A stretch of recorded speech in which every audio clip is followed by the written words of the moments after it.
నేను నెక్స్ట్ మనకి reduction of share capital. So reduction of share capital మనం 4 స్టేజెస్లో చూడొచ్చు అన్న బ్రాడ్గా. సో ఇది 4 స్టేజెస్ ఉన్నాయని నేను ఎగ్జామ్లో రాయొద్దు, మనకి మెమరీ పరంగా గుర్తుపెట్టుకోవడం కోసం నేను 4 స్టేజెస్ అని చెప్తున్నాను. సో ఫస్ట్ స్టేజ్లో ఏంటంటే రిడక్షన్ ఆఫ్ షేర్ క్యాపిటల్ చేయడం కోసం కంపెనీ మెంబర్స్ పర్మిషన్ అడుగుతుంది, స్పెషల్ రిజల్యూషన్ పాస్ చేసుకుంటుంది. రైట్, మీరు internal reconstruction of the company అకౌంట్స్లో చేస్తుంటారు.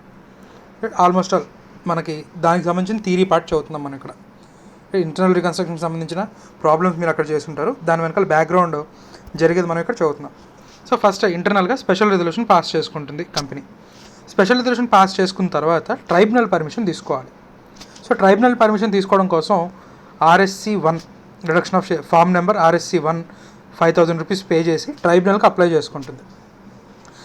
RSC 1లో మన లిస్ట్ ఆఫ్ క్రెడిటర్స్, అంటే మనం ఏ రోజైతే ఫైల్ చేస్తున్నామో ఆ ఫైలింగ్కి మ్యాక్సిమం 15 డేస్ ముందు వరకు ఉన్న క్రెడిటర్స్ ఎవరైతే ఉన్నారో ఆ లిస్ట్ని మనం ట్రైబ్యునల్కి సబ్మిట్ చేస్తున్నాం. ఆ లిస్ట్ని MD కానీ లేకపోతే ఇద్దరు డైరెక్టర్లు కానీ సర్టిఫై చేయాలి ట్రూ అండ్ కరెక్ట్ అని. ట్రూ అండ్ ఫెయిర్ కాదు, ట్రూ అండ్ కరెక్ట్. అంటే మొత్తం అందరి క్రెడిటర్స్ యొక్క లిస్ట్ని ఇవ్వాలి. ఒకవేళ కావాలని ఎవరైనా క్రెడిటర్స్ని కనుక మిస్ చేస్తే ఏంటనేది మనం తర్వాత చూద్దాం. సో RSC 1 ఫైల్ చేసే ముందు 15 డేస్, మ్యాక్సిమం 15 డేస్ ముందు తయారు చేసిన క్రెడిటర్స్ లిస్ట్ని మనం ట్రైబ్యునల్కి అప్లోడ్ చేస్తున్నాం. అండ్ ఆడిటర్ సర్టిఫికేట్స్ మూడుని సర్టిఫై చేస్తూ సర్టిఫికేట్స్ కావాలి. ఒకటి MDR 2 ఇద్దరు డైరెక్టర్లు సైన్ చేసిన క్రెడిటర్స్ లిస్ట్ ఏదైతే ఉందో అది నేను వెరిఫై చేశాను కరెక్టే అని ఒకటి.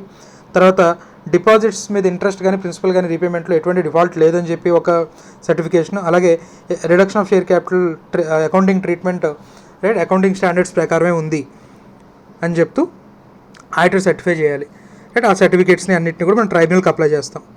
సో RSC 1 ఫైల్ చేసిన 15 డేస్ లోపు ట్రైబ్యునల్ దాన్ని ఎవరెవరికి ఫార్వర్డ్ చేస్తుందంటే RSC 2లో సెంట్రల్ గవర్నమెంట్కి, ROCకి, ఒకవేళ కంపెనీ లిస్టెడ్ కంపెనీ అయితే సెబీకి. రైట్, ట్రైబ్యునల్ ఫార్వర్డ్ చేస్తుంది, నోటీసెస్ని పంపిస్తుంది సెంట్రల్ గవర్నమెంట్కి, ROCకి, సెబీకి. అలాగే ట్రైబ్యునల్ కంపెనీకి డైరెక్షన్ ఇస్తుంది. రైట్, క్రెడిటర్స్ అందరికీ కూడా నోటీసులు పంపించు అని. ఎందుకంటే ట్రైబ్యునల్ దగ్గర రిజిస్టర్ ఆఫ్ క్రెడిటర్స్ వాళ్ళ అడ్రస్లు ఇవేమి ఉండవు. రైట్, ట్రైబ్యునల్కి ఇంకా అదే పనే. అందుకే ట్రైబ్యునల్ ఏం చేస్తుందంటే కంపెనీకి డైరెక్షన్ ఇస్తుంది. రైట్, నువ్వు ఏవైతే రిడక్షన్ ఆఫ్ షేర్ క్యాపిటల్కి నువ్వు అప్లికేషన్ పెట్టుకున్నావో ఇలా కంపెనీ షేర్ క్యాపిటల్ రెడ్యూస్ చేయడం కోసం అప్లికేషన్ పెట్టుకుంది అనే విషయాన్ని క్రెడిటర్స్ అందరికీ కూడా నోటీస్ పంపించు. రైట్, సో అని చెప్పి ట్రైబ్యునల్ కంపెనీకి డైరెక్షన్ ఇస్తుంది. రైట్, ఇక్కడికి ఫస్ట్ స్టేజ్ కంప్లీట్ అయింది. నెక్స్ట్ సెకండ్ స్టేజ్లో వచ్చేసరికి మనకి ట్రైబ్యునల్ నుంచి డైరెక్షన్ వచ్చింది కంపెనీకి. రైట్, డైరెక్షన్ వచ్చి 7 డేస్ లోపు క్రెడిటర్స్కి ఏమో RSC 3లో నోటీస్ పంపించాలి. రైట్, క్రెడిటర్స్కి నోటీసులు పంపించిన తర్వాత RSC 5లో ఎవరైతే డైరెక్టర్స్ ఎవరైతున్నారో వాళ్ళు అఫిడవిట్ ఫైల్ చేయాలి. మేము క్రెడిటర్స్ అందరికీ కూడా RSC 3లో notice of reduction of share capital పంపించాము అని చెప్పి RSC 5లో అఫిడవిట్ ఫైల్ చేయాలి.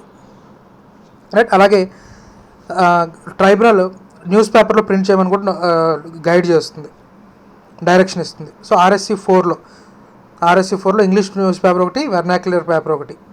రైట్, ఈ రెండిట్లో కూడా RSC 4 ఫార్మాట్లో reduction of share capital notice news పేపర్లో కూడా ప్రింట్ చేయాలి. ఇక్కడికి సెకండ్ స్టేజ్ కంప్లీట్ అయింది. అంటే జనాలందరికీ తెలిసింది. రైట్, స్పెషల్ రిజల్యూషన్ పాస్ చేసుకుంటే మెంబర్స్కి తెలిసింది. రైట్, ఇప్పుడు ట్రైబ్యునల్కి వెళ్ళి ట్రైబ్యునల్ నుంచి అందరికీ డైరెక్షన్స్ పంపించేసరికి ఇప్పుడు పబ్లిక్ అందరికీ కూడా తెలిసింది. న్యూస్ పేపర్లో ఎందుకంటే ఒకవేళ పొరపాటున ఎవరైనా క్రెడిటర్కి నోటీస్ అందుకోలేకపోయినా సరే న్యూస్ పేపర్లో చూస్తాడు అని. రైట్, సో ఇప్పుడు క్రెడిటర్స్ అందరికీ జనాలందరికీ తెలిసింది. సో ఇక్కడ సెకండ్ స్టేజ్ కంప్లీట్ అయిపోయింది. థర్డ్ స్టేజ్లో ఎవరైతే నోటీసులు అందుకున్నారో, నథింగ్ బట్ నోటీసులు అందుకున్న వాళ్ళు ఎవరు? Central government, ROC, SEBI, creditors. వీళ్ళందరూ కూడా వాళ్ళ అబ్జెక్షన్స్ని కానీ రిప్రజెంటేషన్స్ కానీ కంపెనీకి 3 monthsలో పంపించాలి. వీళ్ళ అబ్జెక్షన్స్ని కానీ రిప్రజెంటేషన్ కానీ కంపెనీకి 3 monthsలోపు పంపించాలి. ఒకవేళ పంపించలేదనుకోండి, అబ్జెక్షన్స్ లేవని దాని అర్థం. కంపెనీ ఏం చేయాలి? ఎక్స్పైరీ ఆఫ్ 3 months నుంచి 7 days లోపు, అంటే 30 days అయిపోయిన 3 months అయిపోయిన దగ్గర నుంచి 7 days లోపు ఈ వచ్చిన representations, objections along with companies responses. Right, objection పంపించిన వాళ్ళకి కంపెనీ రెస్పాన్స్ ఇచ్చి ఉంటుందిగా. రైట్. కొంతమంది క్రెడిటార్స్ ఒప్పుకోలేదు రిడక్షన్కి. సరే బాబు మేము అప్పు తీర్చేస్తాం, రైట్, లేదా మీకు సరైన సెక్యూరిటీ ఇస్తాం మీ లోన్ తీర్చడానికి అని చెప్పి అలాంటి అరేంజ్మెంట్స్ ఏమైనా చేసింది అనుకోండి, అలాంగ్ విత్ దట్ రెస్పాన్సెస్ ట్రైబ్యునల్కి, రైట్, కంపెనీ పంపించాలి. రైట్. వీళ్ళందరూ డైరెక్ట్గా ట్రైబ్యునల్కి పంపకూడదు నాన్న, వీళ్ళందరూ వాళ్ళ రెస్పాన్సెస్ని కంపెనీకి పంపించాలి, కంపెనీ వాటిని ట్రైబ్యునల్కి పంపించాలి. రైట్. ఎప్పటిలోగా 3 months అయిపోయిన దగ్గర నుంచి 7 days లోపు ట్రైబ్యునల్కి పంపించాలి. Responses, representations plus responses of the company. Right. ఇక్కడ థర్డ్ స్టేజ్ కంప్లీట్ అయింది.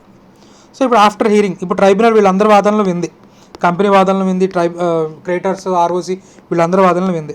విన్న తర్వాత ట్రైబ్యునల్ ఏం చేయొచ్చు, అప్రూవ్ అయినా చేయొచ్చు, రిజెక్ట్ అయినా చేయొచ్చు. సో ఒకవేళ అప్రూవల్ కనుక ఇచ్చినట్లయితే RSC 6లో అప్రూవల్ ఇవ్వాలి, ఆ అప్రూవల్ కంపెనీకి పంపిస్తుంది. రైట్.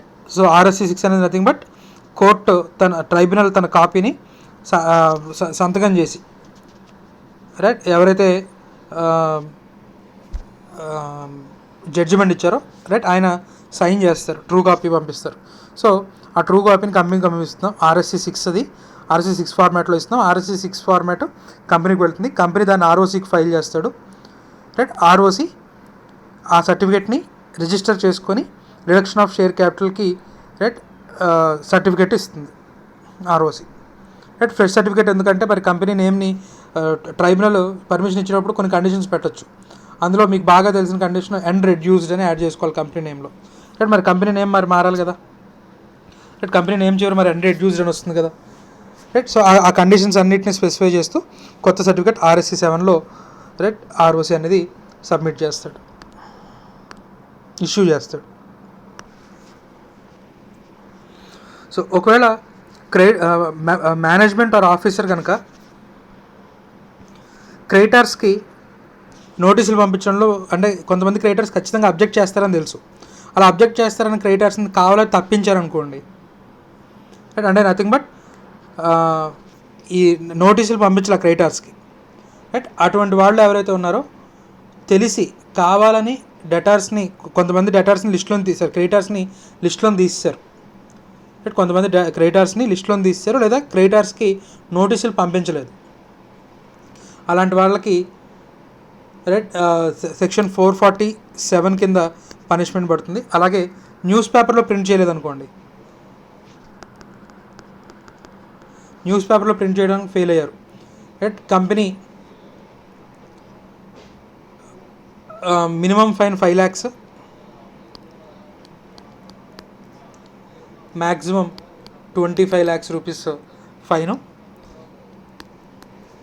పడుతుంది కంపెనీకి, రైట్. ఒకవేళ పేపర్లో కనుక ట్రైబ్యునల్ చెప్పిన విధంగా పబ్లిష్ చేయకపోతే, రైట్, ఫైన్ పడుతుంది. సరే, ఇలాగ తప్పించిన వాళ్ళు ఉన్నారు, అంటే క్రెడిటార్స్ లిస్ట్లో కొంతమందిని తప్పించారు.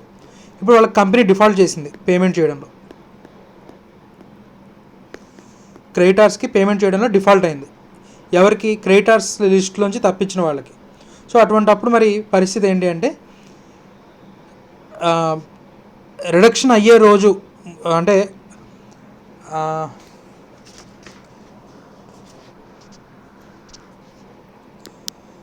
ROCకి మనం RSC 6 ఫైల్ చేసే రోజున ఎవరైతే మెంబర్స్ ఉన్నారో, రైట్, వాళ్ళు లైబుల్ నాన్న, రైట్. వాళ్ళ అన్పెయిడ్ క్యాపిటల్ ఏదైతే ఉందో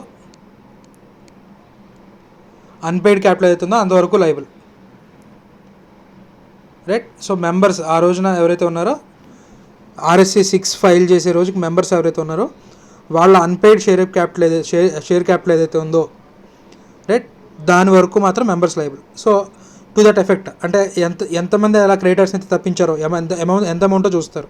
సో ఇప్పుడు ఆ అమౌంట్కి ఈక్వలెంట్గా ఈ కాంట్రిబ్యూటరీస్ లిస్ట్ని తయారు చేస్తారు, రైట్. ఇది మనకి రిడక్షన్ ఆఫ్ షేర్ క్యాపిటల్.